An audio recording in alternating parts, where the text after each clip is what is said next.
Texas Senator Ted Cruz, presidential candidate, joins us now here in the studio. Welcome, Senator. Thank you, Brett. Good to be with you. A little traveling. You obviously were one of the winners last night by all accounts, social media and across the board. Was that moment a planned moment for you or something that evolved? No, it wasn't planned. It was just as I listened to the questions rolling out that they each became more and more egregious. And it became apparent that the moderators, they weren't there trying to actually help primary voters decide who to vote for. Their object was to belittle, to insult each of the candidates, and to get them fighting as much as possible. I just think that's ridiculous, and it's not beneficial. Brett, I ask a question. Why would any Republican primary debate be moderated by people who no one on earth thinks would ever actually vote in a Republican primary? But, news organizations do these debates. Do you think the RNC is at fault for how this debate structure has been Sure, because the Democratic debates are primarily moderated by liberals, and the Republican debates are primarily moderated by liberals. So it's the same people by and large, and they have different objects. In the Democratic debate, they get a ton of love from the moderators, and it's all praising the different candidates, avoiding too much clash. On the Republican side, you look at an awful lot of the media interviewers, their object is, whoever the Republican nominee is, to beat up on them and to have people either stay home or vote for Hillary Clinton. Sure, but you're not afraid of tough questions. You have to get to a general election if you're the nominee. Look, I go on tough questions all the time, but let's have a debate that's actually useful. So, for example, last night I suggested, how about having a debate moderated by Sean Hannity and Mark Levin and Rush Limbaugh? Now, I think Republican primary voters would really like to see that. Those are strong, rock-ribbed conservatives. They're going to be voting in a Republican primary, and they're going to ask questions that actually would help people determine who's been the strongest conservative, who's been consistent, not people that are sitting there.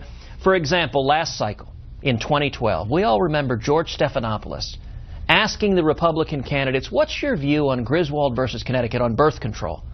You remember all the candidates were puzzled, they were scratching their head. What are you asking this for, George? And he kept asking and asking and asking, and we found out about a month later that was the opening charge of the Democrats' made-up war on women, that it was a so-called media person who obviously had been a Clinton political operative, launching the first wave of an attack. Why would our primary debates be moderated by people with an agenda of defeating whoever the Republican nominee is? Let's go to some substance here. The question that you were asked when you went into that comment about the questions that were being asked was about the debt limit increase and the budget deal. Does your opposition to it, they asked, show that you're not the kind of problem solver American voters want? Talk about, that was the question that was asked. It was the question, and it's one of those... You didn't actually get to the answer, but what would have been your answer? Well, and I did ultimately. They finally let me answer later on, and I took what little opportunity I had to call out the questions, and I would note the biased questions that they were leveling at everybody, at Donald Trump. All right, but let's talk about the substance. Is there a debt limit increase bill you would vote for? Of course, and my position consistently has been that Congress should use every tool we have to rein in the out-of-control spending and debt. So, for example, I wrote a book this summer called A Time for Truth. The opening chapter, Mendacity, talks about the last debt limit fight, where I argued to my colleagues, this has proven to be the most effective leverage Congress has with the president. In the last 55 times Congress has raised the debt ceiling, it's attached meaningful conditions 28 times. So we should use it to try to help fix the underlying problem of out-of-control spending. But this time seems like a fait accompli, doesn't it? Well, it does, and you'll recall, when John Boehner stepped down that day, I said the consequence of this is that Boehner has cut a deal with Nancy Pelosi to raise the debt ceiling and to fund all of Obama's big government priorities for the next 2 years. And in fact, some of the media blasted me, said, you don't know that. And I knew exactly what it meant. You look at what happened in the House of Representatives. Every single Democrat in the House voted for this because it is a blank credit card for Barack Obama. Only a handful of Republicans voted for it, and now Mitch McConnell, who is allegedly the Republican leader, is ramming through a vote at 1 o'clock tonight. He'll have every single Democrat there. And again, he'll have a handful of Republicans. Now, why do the so-called Republican leadership force through votes that all the Democrats agree with and a majority of Republicans oppose. It's why, Brett, people are so frustrated. Do you support raising spending caps for defense, or should they stay flat? Look, of course we should increase defense spending, but we ought to pay for it by cutting elsewhere. Okay. Here's what some of the people on Twitter, we asked for questions on Twitter. Peter Carlson wrote in, why should we elect a one-term senator who can't get along with his own party and hasn't had any real accomplishment in elective office? Well, don't know if he's a fan or not, but he tweeted in. Well, look, it doesn't surprise me that there are people on Twitter that are launching attacks. And you know what? The premise of his question is right. If you want someone that will go along and get along with Washington right now, I ain't your guy. And it's one of the striking things at that debate where every candidate is posturing, is holding themselves out as an outsider, is saying, I will fight Washington. And I think the reason, Brett, that our campaign is getting such enormous enthusiasm is primary voters are asking, okay, of all of these candidates, who actually has stood up and fought Washington, stood up and taken on not only Democrats, but leaders in their own party? And there's a striking difference. You definitely have led fights against Obamacare, against immigration, against the EPA. Yeah. But Obamacare is still around. Immigration is still exactly the same. No. But let's be very clear on immigration. I led the fight against Obama's amnesty, against the Gang of Eight bill, which was championed by Barack Obama, by Chuck Schumer and Marco Rubio. And I led the fight standing side by side with Jeff Sessions, and we defeated it in Congress. Amnesty did not pass. So you want to talk about fights? So a block is a legislative win. Blocking something that is bad, that is harmful, is good. I'll give you another example. Over 2 years ago, following the tragic shooting in Newtown, Connecticut, the Democrats came out with a massive raft of new gun control proposals. I led the opposition against it. I remember Chuck Schumer being on Sunday shows saying they were in the sweet spot. Nothing could stop this. We defeated every one of those proposals on the floor of the Senate, defending the Second Amendment right to keep and bear arms. I'll give you another example of standing and leading a fight and winning. If you'll recall, when Israel was facing rocket fire from Hamas, and the Obama administration canceled all flights to Israel. And I publicly called them out and said, did the Obama administration just launch an economic boycott on Israel? They haven't done this for Pakistan, for Yemen, even much of Ukraine, and this was just months after a passenger airliner had been shot down with a Russian Buk missile. Why did they put discriminatory efforts on Israel? Within hours, the State Department's being asked, is this an economic boycott on Israel? The heat and light and pressure became so great that they lifted the flight ban within 36 hours. Much has been made of Marco Rubio's missing votes, and it came up in the debate. Too much, or is it a legitimate issue?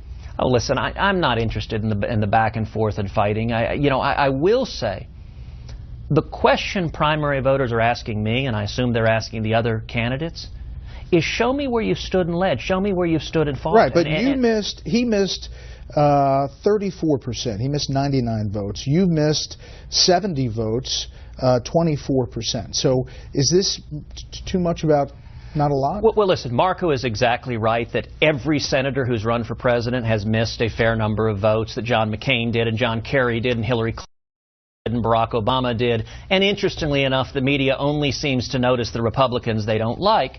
Now, I will say that there are choices for whether you show up to important fights. So, for example, let's take the last debate, the CNN debate that was in California. The next day was the vote on the Iran nuclear deal. Now, both Marco and I had fundraisers scheduled all day in California that next day.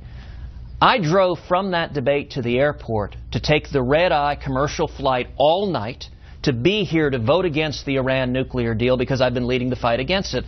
I ended up skipping all of my fundraisers in California. So it's the quality of the vote that matters. Look, being there for major fights, whether it is to stop amnesty, whether it is to protect our Second Amendment, whether it is to stop the Iranian nuclear deal, or whether it is to lead the fight against Planned Parenthood. That was another vote and it's not even just the votes.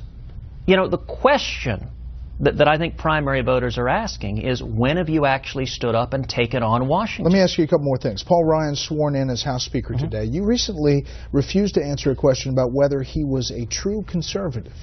Why? Well, because as you know, I repeatedly said I was going to stay out of the Speaker election, leave that for the House to make. I will say But clearly he's led a lot of fights, including listen, on entitlement reform and other things. I like Paul. He's smart. I like him as a friend. I will say that John Boehner has started off Paul Ryan's speakership on a really difficult note, because this deal that was cut, and I'm getting ready to go to the Senate floor and speak out against it, but this deal that was cut raises spending by $80 billion, raises our debt, gives in to Obama. It's a complete surrender. And it's designed, as Boehner said, to clear the decks, which means we will have no meaningful fights for the next year and a half. I think that's unfortunate. I will say this, though, Brett. One of the things we've seen that has shown just how hungry primary voters are for someone who will actually stand and fight against Washington is, from the beginning of the debate till midnight last night, we raised $772,000 online at tedcruz.org. We're now sitting here 22 hours after the debate started. We've raised over $1.1 million at tedcruz.org. Let me ask you one more. That is a real demonstration, I think, of the hunger Republican primary voters have for someone who will actually stand and fight for them. Joy writes in, she writes, you courageously stand against Congress, but as president, how will you get them to work with you? Mm-hmm. A lot of people look at you, Senator, as a bit divisive when it comes to working with the other side. And we see that in social media. We see it in people who characterize you up on Capitol Hill. But let me make a point that if you're going to stand against Washington, Washington will fight back. If you stand up against the Washington cartel, you get attacked by Democrats, you get attacked by the media, you get attacked by Republicans. And so anyone who says, I'm never divisive, that means they've never stood against Washington. That's how you are not divisive, is you don't actually take principled stands on anything. And let me point as an example. If you want to break the Washington cartel, change how this city operates, the best example you and I have seen in our lifetimes is Ronald Reagan. Now, people look back at Reagan with rose-colored glasses now and remember sunny optimism. It's worth remembering in 1976, Reagan primaried Gerald Ford. You want to tick off Republican leadership in Washington, come within an inch of beating the incumbent Republican president in a primary. Right. Washington politicians loathed Reagan. Now, how did he change Congress and change Washington? Because he took the case to the people, and the Reagan Revolution was a grassroots tidal wave. So you're feeling that? That is exactly what our campaign is. You know, we announced today 77,000 volunteers across this country. And I'll give an example. Yesterday, I got to run, Senator, so I'm going to wrap it up here. You feel good after last night's debate, but you have challenges ahead. You're in the middle of the pack. Look, I feel terrific. Yesterday I rolled out our tax plan, a 10% simple flat tax on individuals across the board. The first $36,000 for a family of 4 is taxed zero, no incomes tax, no payroll tax, no death tax, and we abolished the IRS. If you go to our website, tedcruz.org, you can see the details. You got it in 3 times in this interview. So well, thank you very much. I'm doing my best. I appreciate the time. All right, we'll see you on the trail.